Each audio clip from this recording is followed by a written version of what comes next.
Hello everyone! Today we'll be making dark chocolate truffles with Gorgonzola cheese. This is a super delicious treat. The combination of cheese and chocolate is just out of this world, so please keep watching. Okay, let's dive into it and we'll start with the ingredients. I have here 220 grams of dark chocolate, 100 grams of heavy cream, 15 grams of glucose or corn syrup, and butter. I will not give you the exact grams for butter. We will need about 25 to 50 grams, and it all depends on the fat content of your heavy cream and the cocoa butter percentage of your chocolate. So we will see how much we will need. We'll add butter at the very last moment when we know the consistency of our ganache, and I will show you what it should look like. Here I have Gorgonzola cheese. I took 70 grams of it. I cut off the cheese ring because it's too intense and firm for truffles, so we'll have more tender taste. As always, I would advise you to take high quality products for ganache. This directly affects the result, the taste and the aftertaste of the truffles. I put my chocolate into a tall measuring cup because it will be easier to prepare ganache when the amount of chocolate is very small. Next, I heat the heavy cream to 80 to 85 degrees Celsius, which means we bring it almost to boil, just like 10 to 15 seconds before it starts boiling. And in my cream, I put also glucose syrup. If you don't have any, just omit this ingredient. I use it because my chocolate is not that sweet. It has 75% of cocoa mass, so I just need a sweetener. Plus, glucose syrup is used by professionals because it is an important ingredient for texture of truffles. Now, I pour hot heavy cream onto my chocolate, and I want to make sure all the chocolate discs are covered, and let them stand for 20 to 30 seconds to start melting. When, with a whisk from the center, I begin to form an emulsion, we call it volcano. I start from the center and then expand to the edges.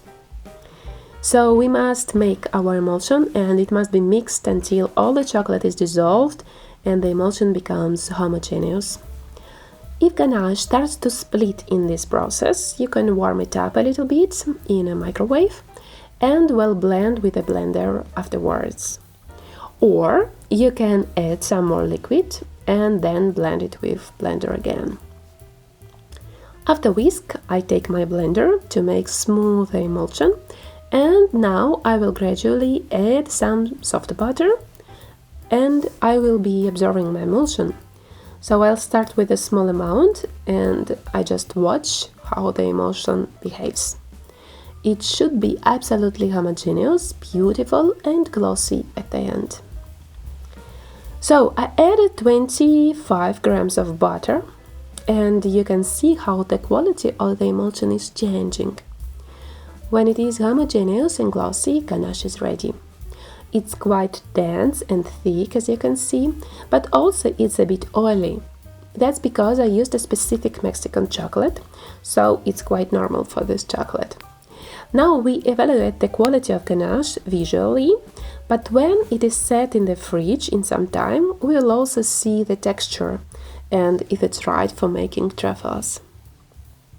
I add Gorgonzola cheese cut in pieces to ganache. If you watched my previous lesson about white truffles with brie cheese, where I add brie to my ganache and blend it all together, so the cheese is kind of dissolves in ganache and mass becomes homogeneous. But now I want to do the opposite. I want to add Gorgonzola in pieces to my ganache and just stir it, leaving those pieces as they are. Well, in fact, quality and properties of ganache are affected by many factors. The fat content of heavy cream, the content of cocoa butter and cocoa mass in chocolate, the amount of all water in the recipe, including water from alcohol if you use it, and also temperature factors. Therefore, you can get the same unstable results only if you personally frozen the recipe in your own condition and with your own ingredients. So I transferred my ganache to a bowl and cover it with a cling film and leave to stabilize for 12 hours or overnight, well, preferably until the next day. It is perfect to leave it at temperature of 20 degrees for 24 hours. So the next day I take my ganache out of the fridge.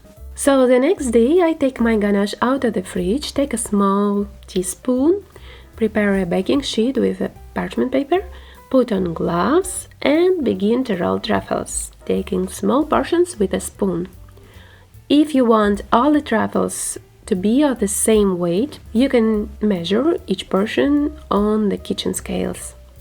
Approximately each truffle weighs 8 to 10 grams. Plus a couple of grams will go on chocolate coating. Well, I do not use scales, I just roll them with my hands because I like their craft look, but if you need accuracy, then you can use kitchen scales. Glass can be whipped with a paper towel as they get dirty. Regarding coating, the correct process is to coat or to dip truffles that are around 20 degrees Celsius with tempered chocolate. So, if you take your truffles out of the fridge, they are not 20 degrees Celsius, then they must be left in room temperature for a while so that they are not too cold. Otherwise, when dipping them into chocolate, the chocolate may crack when it starts to solidify. And the second option, there is a more risky way. If you don't know how to temper chocolate yet, you can cover cold truffles from the fridge with untempered chocolate that has a temperature of 40 degrees Celsius. Then, on the cold filling, warm chocolate also crystallizes, so this method works. If you make truffles for yourself, well, actually professionals don't use it, but it's fine for amateurs. Well, I got here approximately 40 to 42 truffles and I'm going to start dipping them into chocolate. I have prepared cocoa powder, I sifted it into a container and prepared the sieve. If you want, you can just coat your truffles with chocolate and leave them without cocoa powder. You see how I dip my truffles, and I must say that this is really very inconvenient to do it alone. You need to take the truffle with one hand, coat it with chocolate with the other hand, then put it in a container with cocoa powder, and after a minute, when chocolate starts to set, you need to roll it in cocoa powder.